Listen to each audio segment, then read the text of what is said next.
नमस्कार साथियों, कैसे हैं आप सब। मैं शंभू कुमार आपका अपने चैनल सिलेक्शन गाइड में स्वागत करता हूं। उम्मीद है आप सब अच्छे होंगे और आपके एग्जाम की प्रिपरेशन भी अच्छी चल रही होगी। तो जैसे कि मैं कुछ दिनों से आपको बैंकिंग अवेयरनेस की क्लास करवा रहा हूं, उसी के साथ साथ मैंने आपको बताया था कि मैं आपको करंट अफेयर्स से रिलेटेड क्वेश्चन भी करवाऊंगा, जिसमें आपका बैंकिंग अवेयरनेस, फाइनेंशियल अवेयरनेस और जो भी आपके जीके करंट अफेयर्स के क्वेश्चन होंगे वो मैं आपको एमसीक्यू के फॉर्म में करवाऊंगा। तो उसी सीरीज में मैं आज से क्लास स्टार्ट कर रहा हूँ। उम्मीद है आपको बेनिफिशियल होगा एग्जाम में। जैसा कि आप देख लें, एसबीआई क्लर्क मेंस का भी डेट अनाउंस हो चुका है, 10 और 12 अप्रैल को होने वाला है। इसके साथ साथ एसबीआई पीओ मेंस भी जल्दी होने वाला है। बाकी भी एग्जाम जो आने वाले हो सब में आपको क्वेश्चन काम आने वाला हो। तो चलिए आज की क्लास स्टार्ट करते हैं, और जैसा भी आपको लगे आप मुझे फीडबैक जरूर दीजिएगा। तो आज का जो फर्स्ट क्वेश्चन है वो है, who has been appointed as head of ICICI bank security operation centre. मतलब क्वेश्चन क्या कह रहा है कि जो आईसीआईसीआई बैंक का सिक्योरिटी ऑपरेशन सेंटर है उसका हेड किसको बनाया गया है। तो नीचे आपको आंसर भी दिख जाएगा, लेकिन आप पहले खुद अटेम्प्ट करने की कोशिश कीजिएगा कि आपका आंसर क्या आता है। तो इसका जो आंसर हुआ है कमल वाली। कमल वाली जी को आईसीआईसीआई का सिक्योरिटी ऑपरेशन का हेड बनाया गया है। तो इसी से जब हम आईसीआईसीआई बैंक की बात करते हैं तो हमें आईसीआईसीआई से रिलेटेड जो भी न्यूज़ है वो भी पता होना चाहिए। मैं आपको क्वेश्चन के साथ साथ कुछ इसके जो इम्पोर्टेंट फैक्ट्स होंगे वो भी बताता रहूँगा। तो आईसीआईसीआई बैंक है जो अभी सबसे पहले आ जाता है कि चेयरमैन कौन बने। चेयरमैन का आ जाए तो अभी रिसेंटली उनको अपॉइंट किया गया है। तो बताइए कौन बना है, किनको बनाया गया है चेयरमैन। लगभग एक साल पहले इनको 2024 में बनाया गया था। इनका नाम है प्रदीप कुमार सिन्हा। जो चेयरमैन है, चेयरमैन है, क्या नाम है उनका, प्रदीप कुमार सिन्हा। कितने साल के लिए बनाया गया इनको, आरबीआई ने अपॉइंट किया था 3 साल के लिए, जुलाई 1 2024 से। जब हम इनके सीईओ कौन है, जो चीफ एग्जीक्यूटिव ऑफिसर जो है इनके सीईओ है संदीप बख्शी। जब हम किसी बैंक के बारे में पढ़ते हैं तो आपको 3 चीजें मोस्टली पता होना चाहिए कि उनके सीईओ कौन है, उनका हेड ऑफिस कहाँ है और उनका टैगलाइन क्या है। तो अगर इसके हम टैगलाइन की बात करते हैं तो टैगलाइन क्या है इनका, इसका टैगलाइन है, हम है ना ख्याल आपका, और इंग्लिश में इसको कहा जाता है we are here you are care. तो ये इसका टैगलाइन हो गया। इसके साथ साथ अगर हम हेड ऑफिस है तो ये तो आप सबको पता ही होगा कि इसका हेड ऑफिस कहाँ है। तो इसका हेड ऑफिस है मुंबई में। चलिए अब हम अपना नेक्स्ट क्वेश्चन देखते हैं। आज का जो नेक्स्ट क्वेश्चन है वो है, what is the new SEBI regulation regarding right issues. Question क्या है, इसमें सेबी क्वेश्चन में है कि सेबी ने अभी जो राइट इशू है उसके रिगार्डिंग में कुछ चेंज किया है। तो चेंज क्या है, मतलब क्या किया है। तो सेबी ने क्या किया है, अभी अगर आपको पता है तो आप वीडियो पॉज करके आंसर क्लिक कर लीजिएगा, उसके बाद आगे बढ़िएगा। सेबी ने, इसके लिए हमें 2 चीज पता होना चाहिए कि राइट इश्यूज क्या होता है। राइट इशू होता है जब कोई कंपनी अपने एग्जिस्टिंग शेयर होल्डर्स को कुछ एडिशनल शेयर्स ऑफर करती है डिस्काउंटेड रेट पे, तो उसी को हम क्या कहते हैं, राइट इश्यूज कहते हैं। ठीक है, तो राइट इशू का क्लियर हो गया आपको। Whenever company offers additional shares to their existing shareholders on discounted prices, that is called right issues। पहले जो था इसका टाइम लिमिट ज्यादा था, तो उसी को जो टाइम लिमिट है उसको कम कर दिया गया। उस टाइम लिमिट को कर दिया गया है 23 डेज। अब मतलब अगर किसी कंपनी को शेयर इशू करने राइट इश्यूज के अकॉर्डिंग, तो उसे अपने बोर्ड ऑफ अप्रूवल के बाद, आफ्टर अप्रूवल फ्रॉम बोर्ड, उनको 23 days, within 23 days right issue should be completed. मतलब 23 दिन के अंदर आपको after approval of the board उनको ये प्रोसेस कंप्लीट कर लेना है। तो यही क्वेश्चन था। इसके साथ साथ जब हम सेबी, आपको पता है कि अगर हम शेयर्स की बात करते हैं तो सबसे पहले जो हमारे दिमाग माइंड में आता है, ध्यान आता है, किनका आता है? सेबी का फुल फॉर्म क्या होता है? Security exchange board of India. तो अभी आपको पता होगा रिसेंटली सेबी के चेयरमैन का अपॉइंटमेंट हुआ है। तो क्या नाम है उनका? अपॉइंटमेंट्स में बहुत इंपॉर्टेंट क्वेश्चन हो जाता है कि बिल्कुल रिसेंट न्यूज है। तो उनका नाम है तुहिन कांत पांडे। क्या नाम है उनका? तुहिन कांत पांडे। कब इनका अपॉइंटमेंट हुआ? 1 मार्च 2025 से। इनको किनको रिप्लेस किया है इन्होंने? इन्होंने रिप्लेस किया है माधुरी पुरी को। किनको रिप्लेस किया है? माधुरी पुरी को। इनका 28 फरवरी 2025 को रिटायरमेंट हो गया अपने पोस्ट से। इनका जो टेन्योर था वो कंप्लीट हो गया। तो उसके बाद इनको अपॉइंट किया गया है तुहिन कांत पांडे। तो सेबी का टैगलाइन क्या है? सेबी का टैगलाइन क्या है? सेबी हर इन्वेस्टर की ताकत। हर इन्वेस्टर की ताकत, ठीक है। पावर ऑफ एवरी इन्वेस्टर्स और ईच इन्वेस्टर आप कह सकते हैं। हेड ऑफिस आपको पता ही होगा सेबी का कहाँ है? मुंबई में। सेबी का हेड ऑफिस कहाँ है? मुंबई में। और जिसका एस्टेब्लिशमेंट कब हुआ था ये आप मुझे कमेंट करके बताइएगा। अगर नहीं आएगा तो मैं आपको नेक्स्ट क्लास में बता दूंगा कि इसका अपॉइंटमेंट, इसका जो एस्टेब्लिशमेंट था वो कब हुआ था। मैं आपको हिंट दे देता हूँ कि ये 90s में हुआ था। ये रिसेंट का नहीं है, 90s के टाइम का है। तो आप बता सकते हैं कि कब हुआ था। चलिए इसे देखिए, भले क्वेश्चन देखे, इसके साथ साथ मैंने आपको बहुत सारे फैक्ट्स करवा दिए जिसमें से कि आपको क्वेश्चन देखने को मिल सकता है और आप इसे इजीली क्लियर कर सकते हैं। तो चलिए हम अपने नेक्स्ट क्वेश्चन की तरफ बढ़ते हैं। जो हमारा नेक्स्ट क्वेश्चन है वो है RBI released financial performance data for how many NGNF FDI companies in 23-24।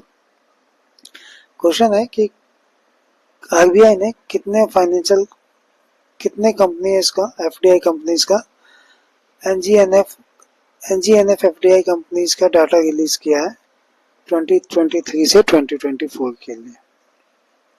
तो देखिए, जैसा क्वेश्चन में एक वर्ड है एनजीएनएफ, पहले तो आपको इसका मीनिंग पता होना चाहिए कि एनजीएनएफ क्या है। अगर आपको पता हो तो आप कमेंट कीजिएगा। वैसे मैं आपको बता रहा हूँ कि एनजीएनएफ क्या होता है। एनजीएनएफ होता है नॉन गवर्नमेंट। आगे आप बताइए, अगर आपको पता हो तो आप कमेंट कीजिएगा कि क्या होता है। चलिए मैं ही बताता हूँ आपको। Non government, non financial, non government, non financial. तो आरबीआई ने 2023-24 में 2021-22 से लेके 2023-24 तक का कंपनीज का डाटा रिलीज किया। तो यही पूछा गया था कि इसमें से कितने नंबर ऑफ कंपनीज क्या थी। तो नंबर ऑफ कंपनीज था 2418, मतलब 2418 कंपनीज का एनजीएनएफ की कंपनीज का डाटा आरबीआई ने रिलीज किया है। तो चलिए, इसमें मेन जो यही था कि एनजीएनएफ का फुल फॉर्म आपको पता होना चाहिए। अब नेक्स्ट देखते हैं। नेक्स्ट क्या है? नेक्स्ट है आपका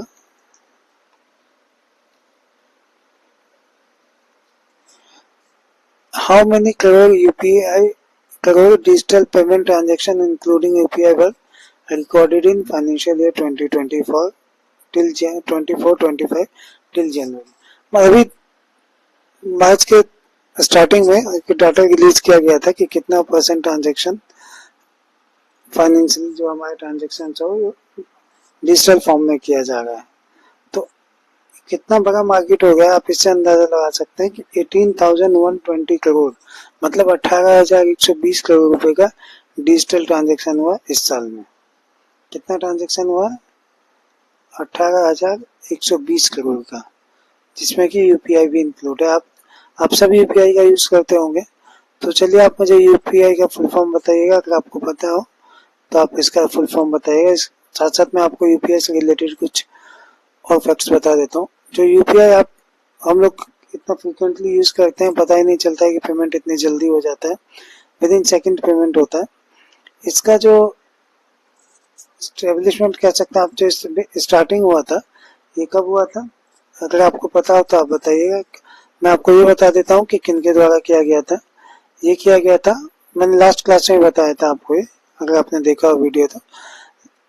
इसका जो इनिशियल स्टेज स्टार्ट किया गया था वो था उस टाइम के गवर्नर रघु राम जी राजन, इनके द्वारा मुंबई हेड ऑफिस से यूपीआई का इनॉग्रेशन किया गया था। अब आप इससे अंदाजा लगा सकते हैं कि रघु राम जी राजन किस टाइम आरबीआई के गवर्नर आए। चलिए आप कमेंट कीजिएगा, मैं बाकी नेक्स्ट क्वेश्चन की तरफ हम लोग चलते हैं कि नेक्स्ट क्वेश्चन हमारा क्या है। हमारा नेक्स्ट क्वेश्चन है, when was the account aggregator framework introduced by RBI. Question है कि आरबीआई के द्वारा कब अकाउंट एग्रीगेटर फ्रेमवर्क इंट्रोड्यूस किया गया था। तो आंसर तो आप सबको नीचे दिखेगा होगा, मैंने इसीलिए आंसर नीचे दिया कि लेकिन आप पहले कि आप आंसर आपको पता हो, बट पहले आप खुद ट्राई कीजिए, उसके बाद आंसर देखिए। तो इसमें एक वर्ड आप लोग देख रहे हैं कि अकाउंट एग्रीगेटर। तो आप बता सकते हैं कि अकाउंट एग्रीगेटर क्या होता है? अकाउंट एग्रीगेटर क्या होता है कि जो एक ऐसी कुछ कंपनीज और फर्म्स होती हैं जो आपके लिए भी आप पे, और जो एनबीएफसी या कंपनीज है उनकी भी आप पे फाइनेंशियल सिक्योर वे में जो आपकी फाइनेंशियल इंफॉर्मेशन है वो एनबीएफसी और बैंकिंग कंपनीज के साथ शेयर करते हैं। तो वही होता है अकाउंट एग्रीगेटर। तो ये सब रेगुलेट किया जाता है आरबीआई के द्वारा। ये कब स्टार्ट किया गया था? 2016 में। अब देखते हैं कि आज की डेट में अगर किन्हीं का भी आपको कुछ भी फाइनेंस करवाना हो, लोन लेना हो, तो आपका एक स्कोर चेक किया जाता है, जिसे सिविल स्कोर कहते हैं। क्योंकि पहले सिविल एक कंपनी है, आप लोगों को पता हो कि नहीं, सिविल एक प्राइवेट कंपनी है जो आप लोगों का फाइनेंशियल डाटा के अकॉर्डिंग, ट्रांजैक्शन और इन्फॉर्मेशन के अकॉर्डिंग आपका स्कोर जनरेट करती है। अब ऐसे ही हाईमार्क है, इक्विफैक्स है, और भी कंपनीज है जो सीआरआई करते हैं, मतलब आपका जो कस्टमर रेटिंग होता है वो करती है। तो वो लोग जो स्कोर देते हैं उसी के अकॉर्डिंग आपके फाइनेंशियल लायबिलिटी और कैपेबिलिटी का पता चलता है। तो इसी को कहा जाता है अकाउंट एग्रीगेटर, जो इन्फॉर्मेशन, फाइनेंशियल इन्फॉर्मेशन शेयर करने के लिए ऑथोराइज है।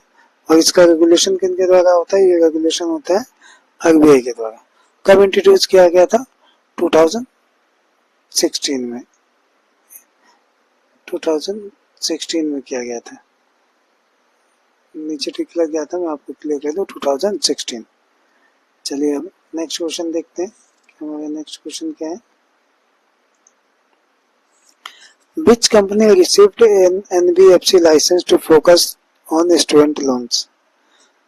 क्वेश्चन है कि कौन सी कंपनी को एनबीएफसी का लाइसेंस मिला है जिनका जो स्टूडेंट लोन के लिए काम करती है।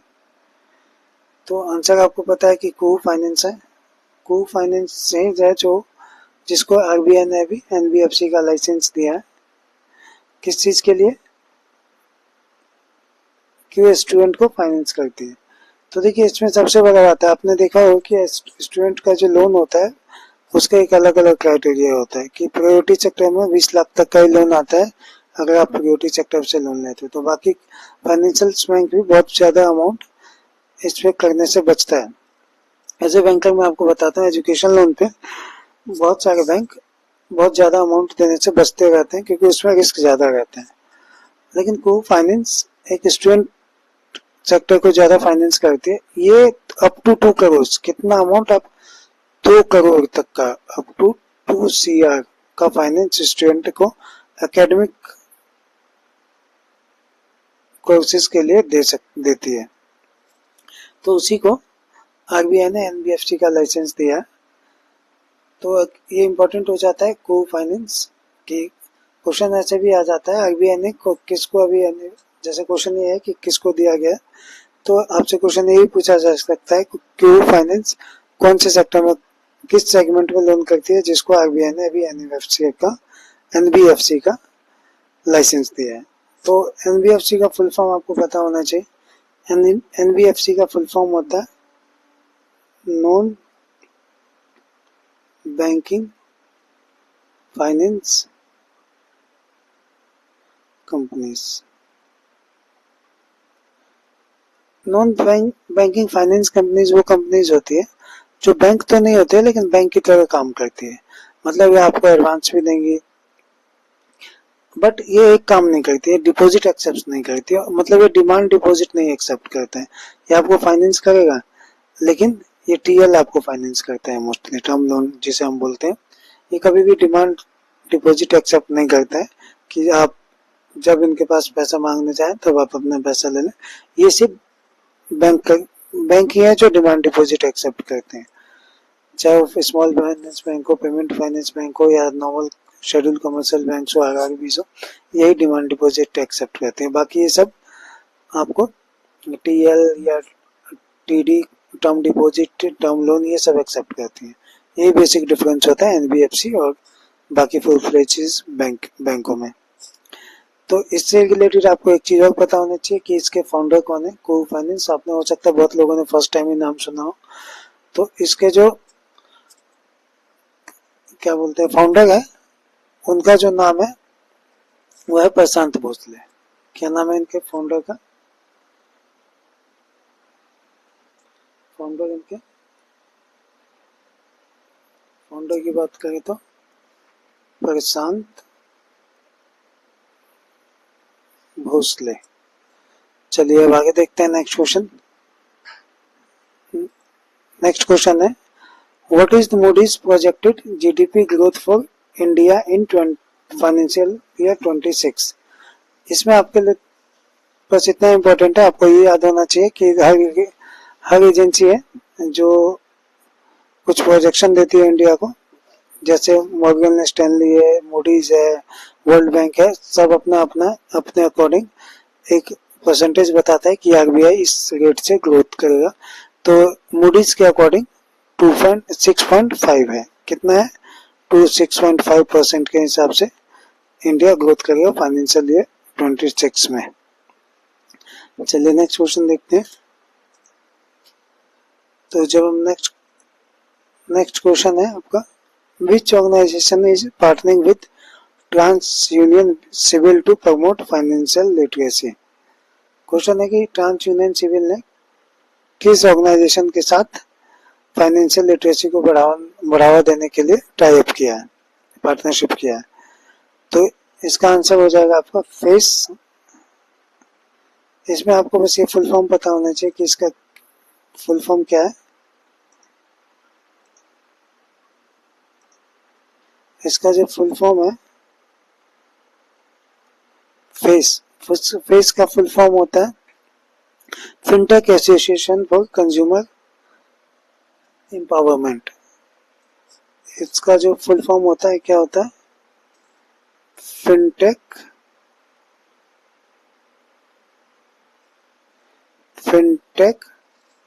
एसोसिएशन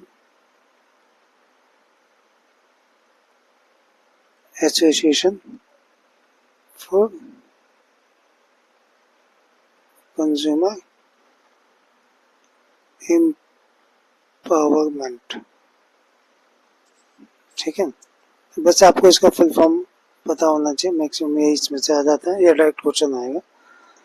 चलिए नेक्स्ट क्वेश्चन देखते हैं।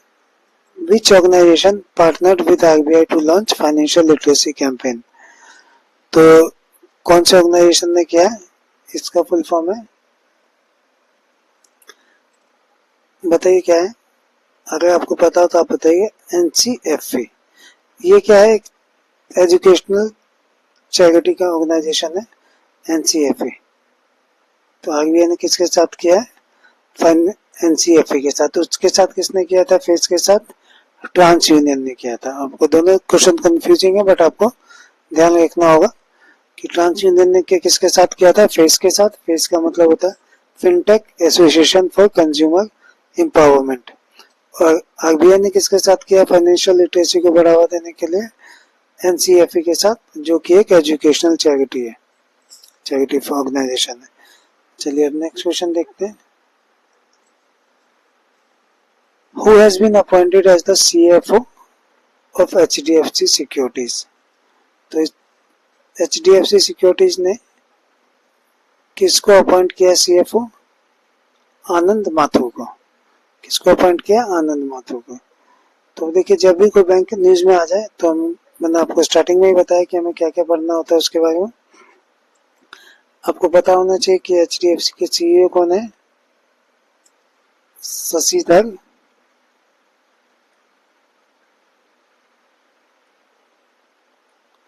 जगदीशन HDFC के CEO है। और जो हेड ऑफिस का आपको पता होगा इसका, HO मुंबई। टैगलाइन आप लोग मुझे कमेंट करके बताइएगा कि HDFC का जो टैगलाइन है वो क्या है।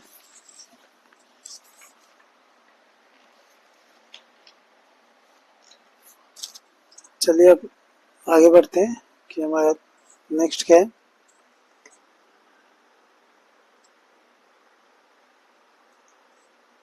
How much total penalty did RBI impose on 4 NBFC for non-compliance of P2P lending?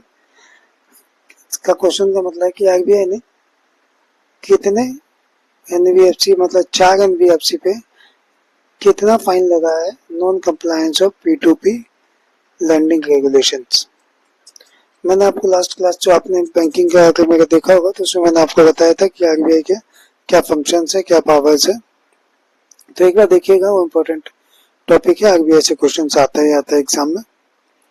तो इसमें देखिए 2 क्वेश्चन बन सकता है कि क्वेश्चन ये आ सकता है कि आरबीआई ने कितने फाइनेंशियल एनबीएफसी पे पेनल्टी लगाया है for non compliance of P2P। मतलब मींस क्वेश्चन ये भी हो सकता है, how many NBFC RBI imposes a penalty on how many NBFCs for non-compliance with P2P lending regulations। तो इसका जो आंसर हो जाएगा 4 हो जाएगा कि अगर क्वेश्चन आपसे पूछिए कितने एनबीएफसी पे लगाया है फाइन, तो और ये जो क्वेश्चन है इसका आंसर होगा 76,60,000। तो इसका मतलब ऑप्शन बी जो है वो आपका सही आंसर है। तो अब आपको पता होगा कि P2P क्या होता है। P2P होता है पीयर टू पीयर, मतलब जो डायरेक्ट लोन्स होता है उस कंप्लायंस को ना finance direct NBFC to direct, मतलब जो भी लैंडिंग ऑर्गेनाइजेशन है और जिन लैंडिंग लेने वाले हैं उनके बीच अगर डायरेक्ट कनेक्शन नहीं है तो नॉन कंप्लायंस ऑफ P2P हो जाता है। तो उसमें आरबीआई ने कितना पेनल्टी लगाया है? 76,60,000। कितने एनबीएफसी पे? 4 एनबीएफसी पे। एनबीएफसी का फुल फॉर्म मैंने अभी लास्ट क्वेश्चन 2-3 क्वेश्चन पहले ही आपको बताया था। तो चलिए अब नेक्स्ट क्वेश्चन पे चलते हैं कि हमारा जो नेक्स्ट क्वेश्चन है वो क्या है। नेक्स्ट क्वेश्चन है, is the name of the collateral free digital loan launched by SBI for women lead MSMEs. SBI ने इंटरनेशनल वुमेन्स डे मतलब 8 मार्च के एक कोलेटरल फ्री डिजिटल लोन के लिए एक स्कीम लॉन्च किया था उन एमएसएमईज के लिए जिनका होल्डिंग वुमेन्स के पास हो। तो उसका नाम क्या था? उसका नाम था अस्मिता। कंपनी कैंपेन का क्या नाम है? अस्मिता। तो अब देखिए, मैंने जैसे आपको बताया कि जब आप बैंक का जब भी पढ़े तो एक चीज और देख लें, इनके जो चेयरमैन है, सीईओ है, चेयरमैन है, वो कौन है?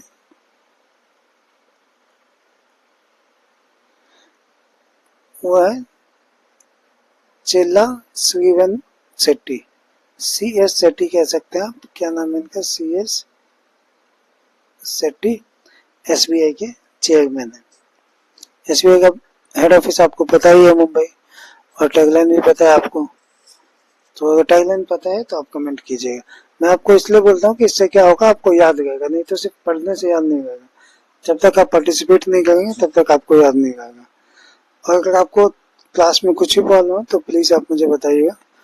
मैं आपको इसका प्रॉब्लम सॉल्यूशन कुछ ना कुछ बता ही दूंगा कि क्या रीजन है और आप उसको कैसे ठीक कर सकते हैं। चलिए फिर आगे देखते हैं। नेक्स्ट क्वेश्चन है, which company launch the Shri Tara health campaign in Tamil Nadu for international women's day. तो एक कैंपेन स्टार्ट किया गया श्री तारा, तो सी से पता चल गया आपको वुमेन्स के लिए किया गया हो। तो इस लॉन्च करने वाली कंपनी का नाम है star health insurance.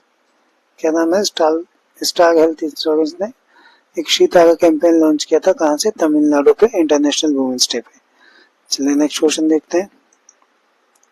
Which Indian bank became the first to execute an aircraft financing transaction at Gift City IFSC? इसका मतलब हो गया कि इंडिया में अब तक ऐसा कोई बैंक नहीं था जिसने फाइनेंस किया था एयरक्राफ्ट को, मतलब एयरक्राफ्ट की फाइनेंसिंग किसी बैंक ने नहीं किया था।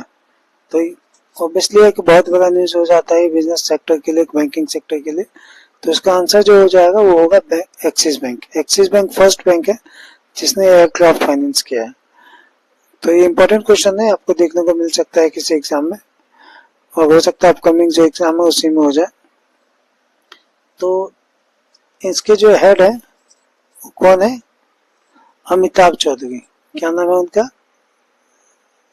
सीईओ जो है उनका नाम है अमिताभ चौधरी।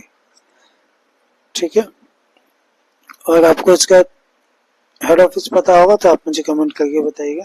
दो का मैंने आपसे से टैगलाइन पूछा है, इसका आप मुझे हेडलाइन, इसका टैगलाइन मैं आपको बता रहा हूँ, आप इसका हेड ऑफिस बताइए कि जिससे आपको दोनों याद हो जाए। इसका जो टैगलाइन है वो है बढ़ती का नाम जिंदगी। चलिए अब हम नेक्स्ट क्वेश्चन देखते हैं। नेक्स्ट क्वेश्चन है आपका, what is the name of the exclusive banking products launch by bank of Baroda for women NRIs. ये भी इंटरनेशनल वुमेन्स डे पे लॉन्च किया गया था बैंक ऑफ बड़ौदा के द्वारा। तो क्या नाम था इनका? बताइए आप, अगर आपको पता है तो आप बताइए कि क्या था।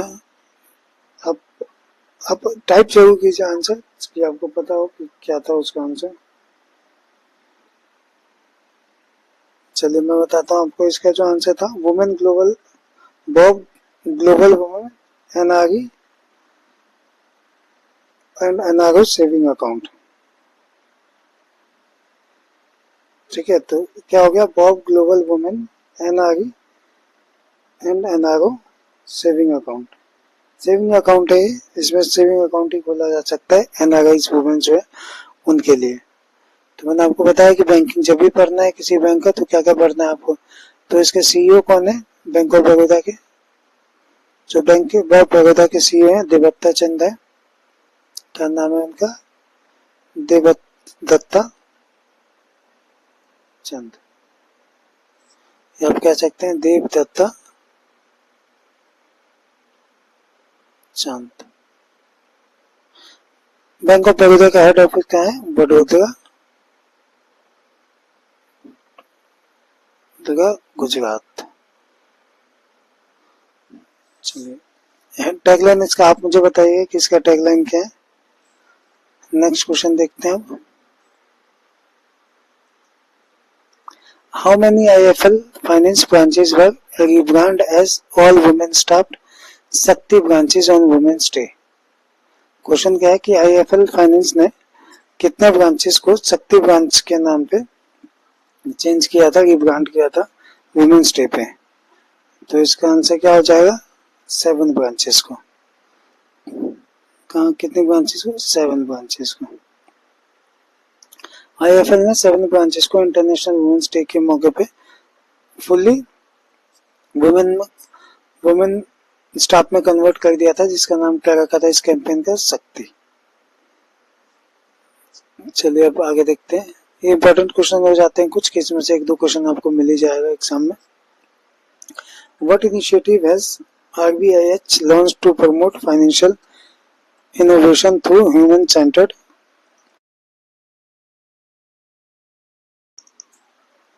Through human centre design. तो आपका क्या क्वेश्चन यह जाता है कि आरबीआई जो है उसने फाइनेंशियल इनोवेशन को प्रमोट करने के लिए क्या डिजाइन यूज किया था, क्या इनिशिएटिव यूज किया है आरबीआई ने। तो देखिए सबसे पहले तो आपको आरबीआई का फुल फॉर्म पता होगा, नहीं पता है तो मैं बताता हूँ आपको।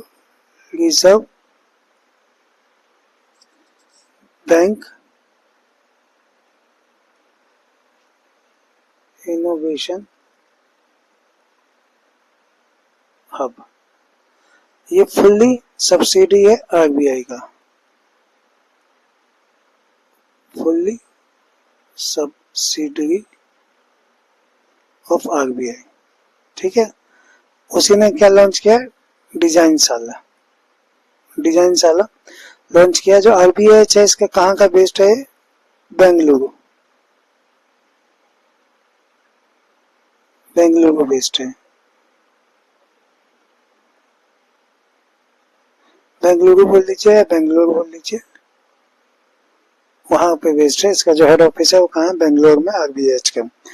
इनका काम क्या है, आरबीआई का जो मेन काम ये है कि जो आपके एक्सपेंसेस है, जो आपका बिहेवियर है फाइनेंशियल, उससे रिलेटेड आपको एडवाइस प्रोवाइड करवाए हो, जिससे कि आपका फाइनेंशियल स्टेबिलिटी बना रहे, आप अपने इनकम के टाइम पे थोड़ा सेव कर लें, और जब आपके पास क्राइसिस आए तो आपको ठीक से मैनेज अपना फाइनेंस करें। तो आरबीआई का जो हेड ऑफिस है बेंगलुरु है। ये किसकी सब्सिडी है, आरबीआई का फुल फॉर्म क्या है, रिजर्व बैंक इनोवेशन हब। तो ये सब इंपॉर्टेंट हो जाता है क्योंकि ये सब कम न्यूज में रहता है क्वेश्चन, लेकिन आ सकता है। चलिए नेक्स्ट देखते हैं।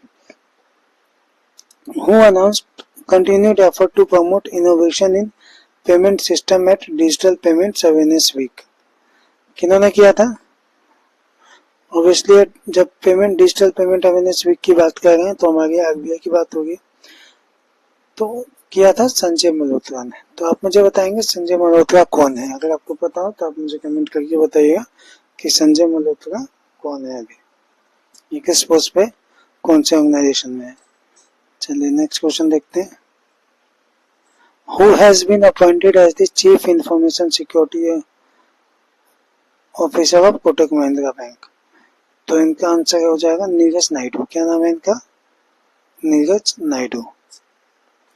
तो नीरज नायडू है जिनको CISO chief information security officer बना गया है कोटक महिंद्रा का। तो आपको पता ही होगा कि कोटक महिंद्रा के जो चेयरमैन है, और ये कौन से सेक्टर, पब्लिक सेक्टर का बैंक है कि प्राइवेट सेक्टर का बैंक है, आप मुझे बताइए अगर आपको पता हो तो। ये ऑब्वियसली है कि आपका प्राइवेट सेक्टर का बैंक है, और जो इसके चेयरमैन है, सीईओ है, वो है अशोक वासवानी। कौन है इसके जो सीईओ है उनका नाम है अशोक वासवानी। और इसका जो हेड ऑफिस होगा वो आपको पता होना चाहिए कि कहाँ पे है। तो इसका जो हेड ऑफिस है वो है मुंबई में।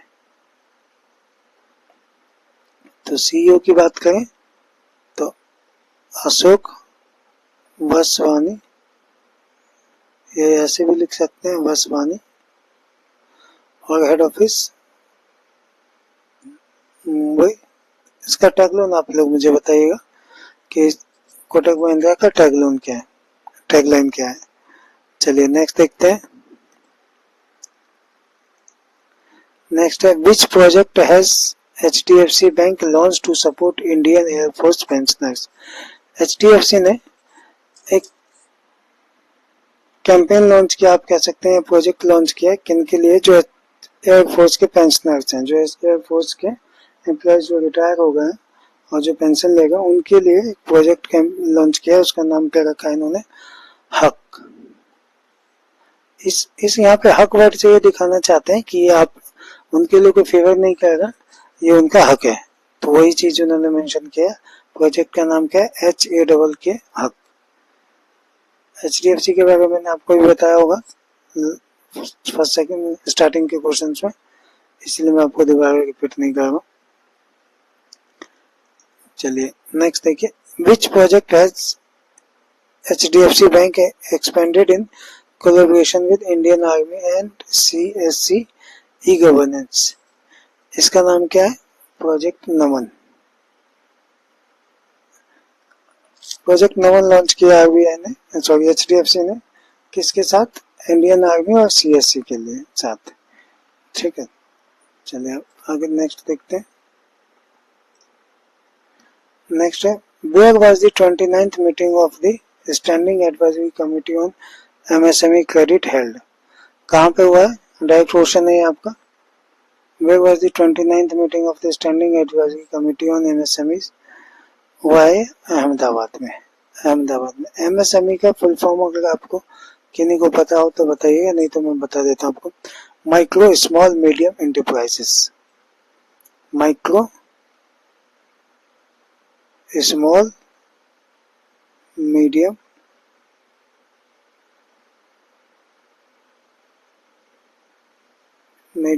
एंटरप्राइजेस, ये होता है एमएसएमई का फुल फॉर्म। कभी कभी फुल फॉर्म भी आ जाता है कि आपको किसी एक वर्ड का फुल फॉर्म पूछ लेते हैं कि इसका क्या मीनिंग होगा। चलिए नेक्स्ट क्वेश्चन देखते हैं। इसमें जो नेक्स्ट क्वेश्चन है, India emerged as the largest foreign direct investment contributor to which city in 2024? मतलब अपने आपको ये तो पता है कि हमारे यहाँ पे एफडीआई आता है, तो हमारे यहाँ से कुछ अमाउंट जाता भी है कि हमारे यहाँ के लोग भी, हमारे यहाँ के बिजनेसमैन भी बाकी वर्ल्ड में जाके और काम करते हैं और इन्वेस्टमेंट करते हैं, बिजनेस लगाते हैं। तो उसी तरह इंडिया ने जो सबसे ज्यादा एफडीआई में कंट्रीब्यूट किया 2024 में, कौन सी सिटी में किया है? दुबई में। दुबई अभी एक इंडियन लोगों के लिए जो अफोर्ड करता है उनके लिए हॉट प्लेस बना हुआ है, जहाँ पे सबसे ज्यादा लोग शिफ्ट होना चाहते हैं। कहाँ पे? दुबई के लिए। चलिए नेक्स्ट देखते हैं। India's retail inflation rate in February 2025 reached a 7-month low at कितना रेट पे गया है? 7 मंथ लो गया था। ये कितने पे गया है? 3.61 पे, 3.61% पे। तो अप्रोक्स मुझे लगता है कि हमने, चलिए अच्छा ये अपना लास्ट क्वेश्चन था। आज मुझे लगता है कि हम लोगों ने 25-26 क्वेश्चन किया है, या 25 अप्रोक्स क्वेश्चन किया होगा। चलिए थैंक यू, आपने पूरा वीडियो देखा और आप यहाँ तक आए। इसके साथ साथ अगर आपको इसमें कुछ भी कमी लगा हो तो आप मुझे बताइएगा, जिससे कि मैं उसको और बेटर बना पाऊँ और आपके एग्जाम ओरिएंटेड बता पाऊँ। थैंक यू आप लोगों का।